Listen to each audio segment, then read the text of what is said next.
I'm Kealy and this is Voice of a Creative, and today I'm going to show you my Blackwood Cardigan collection and do a little review of the pattern. Now first of all, over the last week I've gained about 60 subscribers, so welcome to all the new people that are subscribing, and if you aren't already a subscriber, please subscribe. I'd really like to get my videos out to more people. Now it seems like only yesterday that I was asking for questions for a Q&A video for 500 subscribers, so I'm going to film that video next Sunday, and if you do have any questions for me, please just comment them down below and I will add them into the video. So the weather has really started to draw in, it's got a lot colder, and I thought this would be a perfect time to do a video on the Blackwood cardigan. Earlier on this year I started to get more into the indie kind of sewing scene, and I found Sew Over It first, and then from that I wanted to get a cardigan pattern, and the one that was receiving great reviews was this one, which was the Blackwood Cardigan by Helens Closet. So I decided to go ahead and buy it, so it was one of my first PDF patterns that I got. And I thought it would be really good because I really love wearing a dress with a cardigan or a jumper with a cardigan, kind of a mix of things like that. So I thought it would be a really good pattern for me to buy. And I have not been disappointed with it. I'm really pleased with this pattern. And I've made quite a few and I have a lot more planned in the future as well. With this pattern, I make this view, which is the shorter view usually. I have also made a few versions which are kind of halfway between the two views. I'd love to make the long one, but because I'm quite short, it comes almost down to my knee, and I'm not really sure about that kind of style of cardigan on me. So I make this one, and I will go through my versions. I also make it in a size large, and that seems to fit me really well across the shoulders. It doesn't meet at the chest, but that is the style of the cardigan. It's supposed to be, it's supposed to not have a fastening kind of in between, and it's supposed to kind of lay just here. I have adjusted some of mine so it closes more because I do get quite cold usually. I am going to go through and show you my different cardigans, and I will mention any adjustments I made to the pattern for each one. So this is the first one, and I will pop a picture up of me wearing this. So this is made in the shorter length, but I did still add the pocket. However, it does mean the pocket ends up being quite high, so you can't really put your hands in it, but I don't necessarily mind because you can still carry things in it. So the neckband is made just as in the pattern, the same with the arms and the cuffs. I do have to shorten the arm length for this because I think I have quite short arms. I always have to shorten full length arm patterns. And I added the band. Now this fabric was really easy to work with. So it's a cranberry kind of knitted fabric, but it's got quite a lot of structure to it.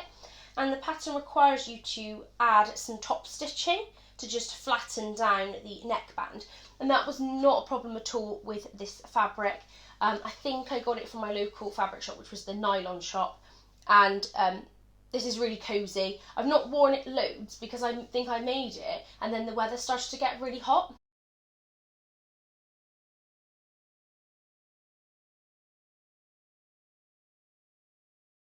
The next one is this one. So this is made out of a French terry from Girl Charlie. So this really lovely teal colour. And with this one, I actually doubled the neckband. So that means I can pull it closed in the middle, which is a little bit warmer. And I tend to wear it kind of folded round. So it still falls in the same place, but it's just folded round. Exactly the same adjustments. I adjusted the length of the arms, and this one's kind of a middle length between the short and the long length.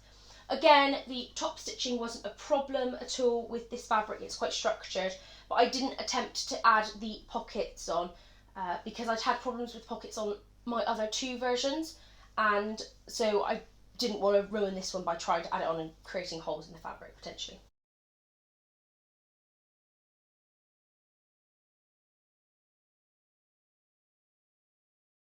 So another one that I made was this one, and this is fabric from, so it's a chevron type patterned fabric, and it's from Mood in New York, and this is one of the fabrics I got when I went to New York. Now I was really excited to use this fabric, so again I doubled the neckband and adjusted the sleeves. I did intend to add pockets, but this fabric was really difficult to work with. It kept stretching, and actually I've worn it a couple of times and I've washed it and it's stretched out even more. So I am going to have to take this one apart and kind of make it smaller again because it just really is stretching and it looks quite shapeless when I wear it, which I don't really like. I like it to look a bit more structured because like it just gives you a bit more shape. So I'm going to relook at this one. It also means that the sleeves have stretched out massive. So when I wear it, I only have like my fingertips showing, which when I'm wearing it to work, I feel quite uncomfortable because I feel quite scruffy like that. I don't think it is a typically scruffy thing to have long sleeves, but I just feel really uncomfortable with that, like I'm a child dressed up in bigger clothing. So this one at the moment is in my kind of mending adjustment pile because I can't wear it as it is, but I will post a picture of it when it was not stretched out. But that's nothing to do with the pattern, it's literally to do with the fabric.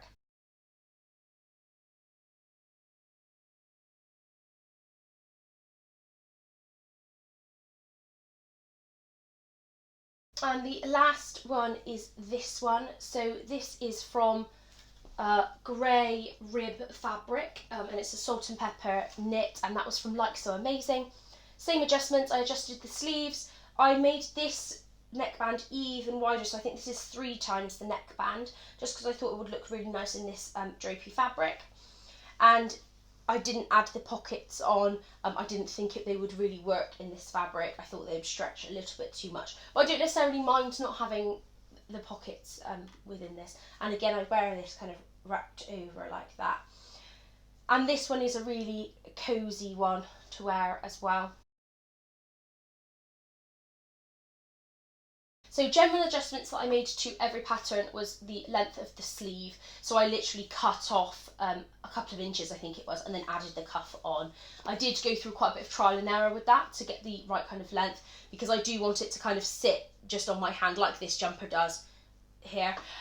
So I did make a few adjustments there, and I've changed kind of like the neckband and the length on different ones, but that's just to suit the fabric or to suit my taste. What I have struggled with these fabrics a lot of the time is adding the pockets on.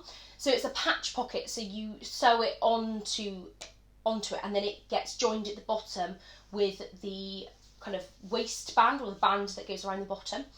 And I think maybe I just have not chosen the correct fabrics to add that patch pocket on, because I have really struggled with that. However, when I was doing this, I hadn't discovered using a walking foot. Now recently I've started using a walking foot for working with jersey, and this was a long time coming. I kept watching videos of working with jerseys from the Stitch Sisters and Satisfaction, and literally I was like, oh no, I don't need that, but actually I really did. And it's so much easier. The jersey kind of hems and things have stopped stretching, and I am just working with a sewing machine. I don't have an overlocker, I don't have a cover stitch machine. So actually that walking foot has changed a lot of things. So if you are working with jerseys and you're really struggling, get a walking foot, give it a try, because it has changed things for me. It makes it a lot easier. It is a lot bigger, so it's more difficult to kind of see things as you're going through, but actually the overall not stretched out hem is worth it, basically. So that was my 4 cardigans. I have quite a few more planned, which I'll show you the fabric for in a second. I'm just going to talk about the pattern. So it's basically 2 pieces at the front and a back piece. You've then got the neckband, the sleeves and cuffs, and then you've got a band that goes around the base of the cardigan as well.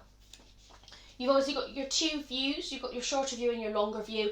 Actually, only the longer view has the pockets, because otherwise they come up a little bit too high. But you could make adjustments for that, like I tried to do, or I suppose you could put inseam pockets if you wanted to as well. Overall, the instructions are really clear. I find that Helens closet patterns are generally very clear.